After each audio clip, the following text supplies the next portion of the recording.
From the News Channel 5 Network, this is SportsLine.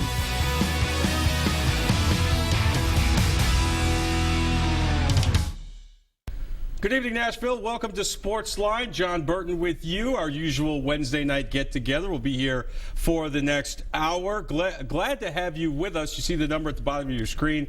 You can always give us a call. A lot going on here in the city of Nashville, of course, and it all culminates this weekend with All-Star Weekend, the NHL All-Star Game coming to Nashville for the very first time. The game, of course, Sunday at Bridgestone Arena, but a lot to talk about between now and then. Please welcome my special guest, Justin Bradford from Penalty Box Radio. Folks, few people in this city know hockey like my man JB here, the other JB. Welcome to the show, man. It's great to have you here. We've been trying to do this for a while, and we finally did it. Yeah, glad to be on. Thanks for having me. Luckily, the Predators play tonight in Calgary, because usually the show is on right at the same time. So you know, it's a great show. I mean, you guys really get in there and talk about everything going on in the world of hockey. It looks like it's a lot of fun to do. It's an absolute lot of fun to do, because I take it as a way to not just educate the fan base here, but as a way to just really expose people to more than just the NHL and the Predators, but to expose them to everything hockey, whether it's juniors, college hockey prospects. We try to cover it all, and especially with the newly formed NWHL, the National Women's Hockey League.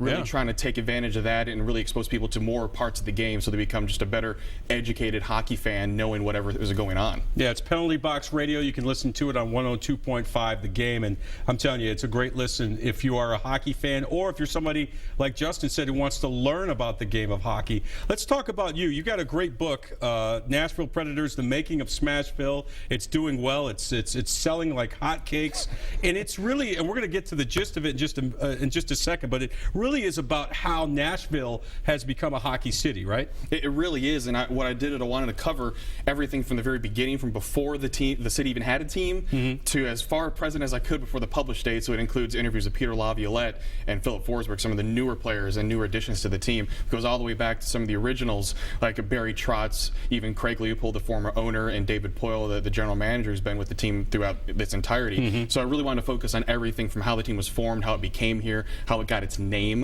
and just a little bit of everything I wanted to cover in the book. Yeah, because I'm sure a lot of people are like, hockey in Nashville? And I'm sure at the time, it seemed like a really foreign concept when all this was first beginning, right?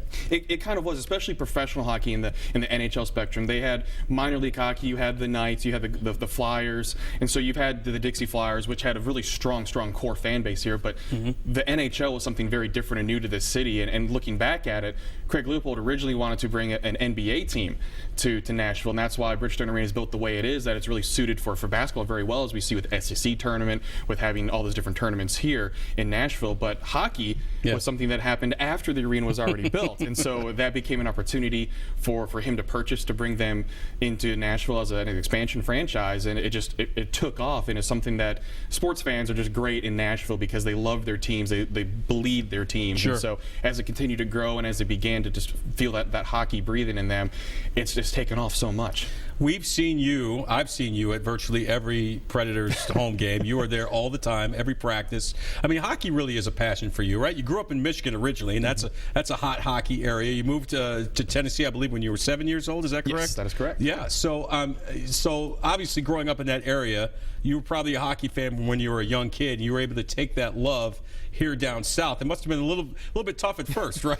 It was a little bit different, just because unique, because usually your parents are who influence you the most, but my dad, my mom didn't really care for sports much at all. I was the sports kid, and I grew up watching the Red Wings, as some of you people may figure, from Michigan. But when the Predators came here, I was able to make that switch as a fan growing up. But following some of these iconic names like Steve Yzerman, Brendan Shanahan, Sergei Fedorov, Nicholas Lidstrom, Hall of Famers now, and having that go up and seeing follow University of Michigan sports. So it's a lot of Michigan that I follow, but that's what started the love of the game, and it really became huge when the Predators came here, because I had a place to go to watch live hockey. So I'd go to the Red Wings versus Predators games, of course.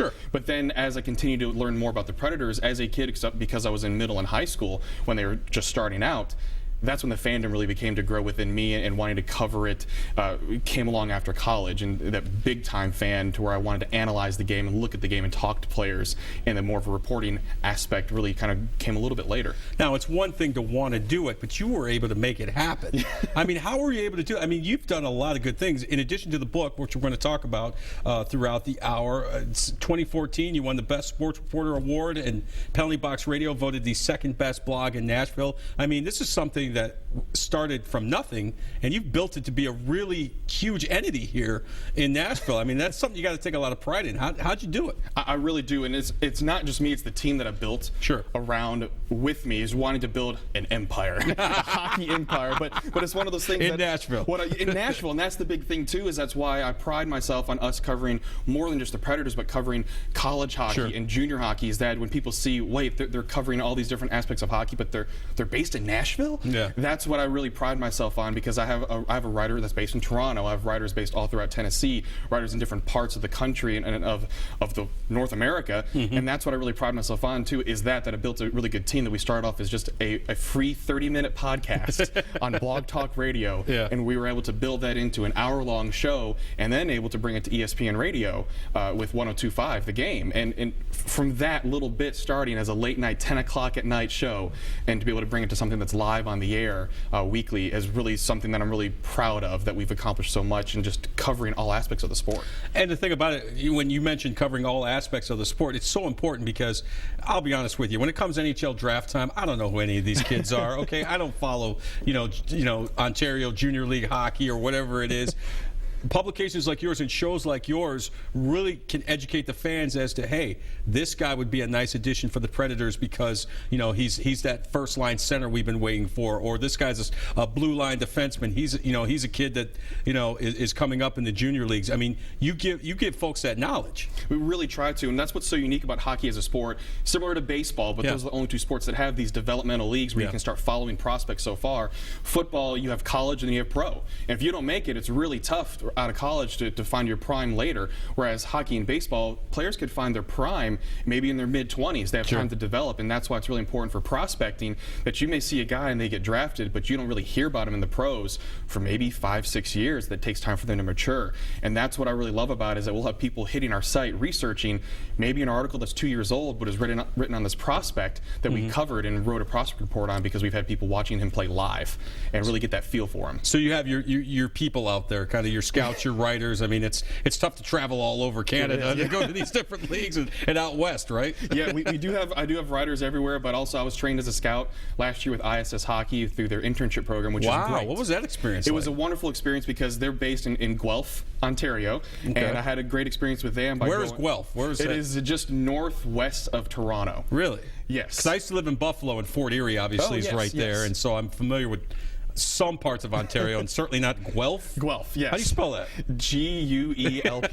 Okay. Yes. So tell me about your time in Guelph, Ontario. Well, I wasn't able to actually go there. I got trained. It was over conference calls and videos, things of that nature. But the great experience with that is that it helped teach me what to look for in players, because when you're scouting with any sport, you're not looking for necessarily what they do right then. You're looking for what they could do in the future. And that is really tough. It gave me a much bigger respect for scouts in any sport, of what they have to do when they're looking at players, how they play the game, how they think about the game, because you're having to rate them on hockey sense, on ability, on agility, on speed, everything, but you're rating them on what you think they could do based on what you're seeing. And we had to get a little down and dirty with some of these players and how you rate them. You don't want to be nice, because you don't want to give a false report, and you have other scouts that are actually pros at it that'll look at your report, and you don't want to give a bad report, and they don't respect you for what you've reported on. So it was a lot of fun. I tried to take trips every year, and I wanted to get this opportunity to take this trip, but we were able to scout Connor McDavid. It's a first overall pick last summer, currently trying to get his way back in with Edmonton Oilers because he's been injured.